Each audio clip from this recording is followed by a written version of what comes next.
Salut les voraces de lecture fascinantes. Il y a tout juste un an, tu découvrais une œuvre, un livre qui allait bouleverser ta vie, qui allait bouleverser tes principes, ta vision que tu as de ce monde dans lequel tu vis. Hein.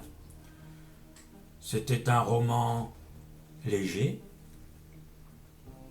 d'un abord je dirais saugrenu, hein, mais tellement criant de vérité et de logique, comme tu as pu certainement le constater. Ce livre, c'était La Belle à bois en dormant.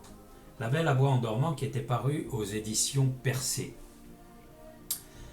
Et la lecture de ce livre t'a certainement incité à plus de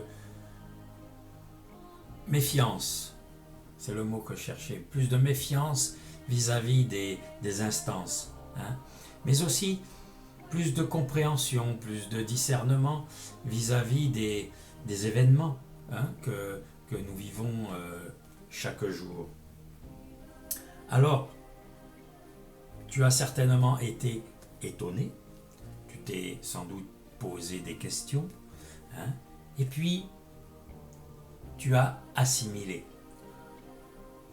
Je pense que tu t'es marré aussi. Je pense que tu t'es marré parce que il y a beaucoup d'humour. L'humour étant un support, je dirais, qui fait passer énormément de messages. Hein. Mais je pense qu'après lecture de cette œuvre, hein, tu as compris, tu as appris, mais surtout tu as compris. Alors figure-toi que j'ai écrit un deuxième livre qui s'appelle Le Petit Chaton Bouge, paru aux éditions Beaurepaire. On pourrait appeler ça une suite, mais ce n'est pas une suite. Hein, cette œuvre fantastique, mais toute empreinte de vérité, cette œuvre, c'est plutôt un complément au premier. Un complément, pourquoi ? Parce que je dirais que dans ce vaste domaine qu'est le fantasy, j'aime pas trop le mot fantasy parce que ça suppose fantastique et ça suppose surtout fictif. Et moi, je ne dis que la vérité. Donc, ce n'est pas du fictif. Mais ça fait rien. Il y a donc dans ce domaine de la vérité énormément de compléments, entre guillemets. Et ces compléments peuvent faire l'objet à chaque fois d'un livre. Hein, et c'est le cas dans Le Petit Chaton Bouge. Le complément dont je te parle concerne plus particulièrement une certaine catégorie de la population cosmique, hein, pour ne pas dire extraterrestre. Hein. Ce sont des gens, mais attention, extraterrestre ne veut pas dire mauvais. Hein. Ceux-là sont envahissants, on va dire, mais il y a des gens très bien, hein, dans les extraterrestres, parmi les extraterrestres, parce qu'il y a énormément de population dans l'univers, tu es d'accord avec moi ? Et donc, ceux-là, ils sont un petit peu envahissants, on va dire. Alors certes, les personnages qui étaient dans La Belle à bois en dormant, les personnages principaux, reviennent dans Le Petit Chaton Bouge.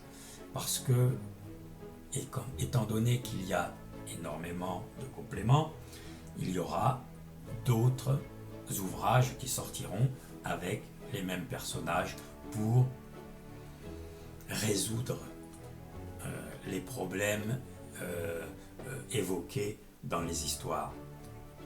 Et tu verras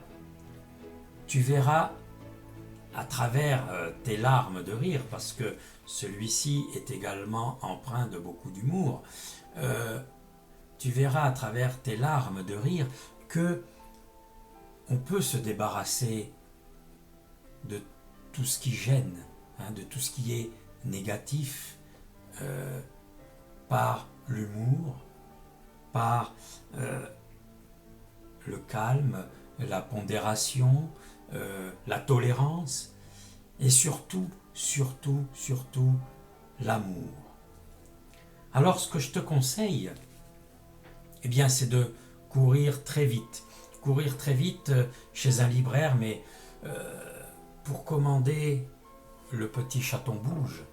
Tu peux le trouver aussi dans toutes les grandes surfaces qui vendent des livres, hein, tous les magasins spécialisés, mais aussi les grandes surfaces qui vendent des livres. Et une fois que tu te le seras procuré, eh bien, installe-toi confortablement afin d'entrer dans ce rêve tout éveillé, ce rêve qu'est la vérité.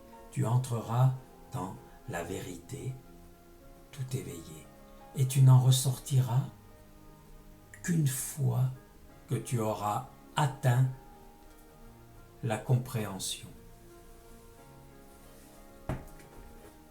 Je te remercie beaucoup.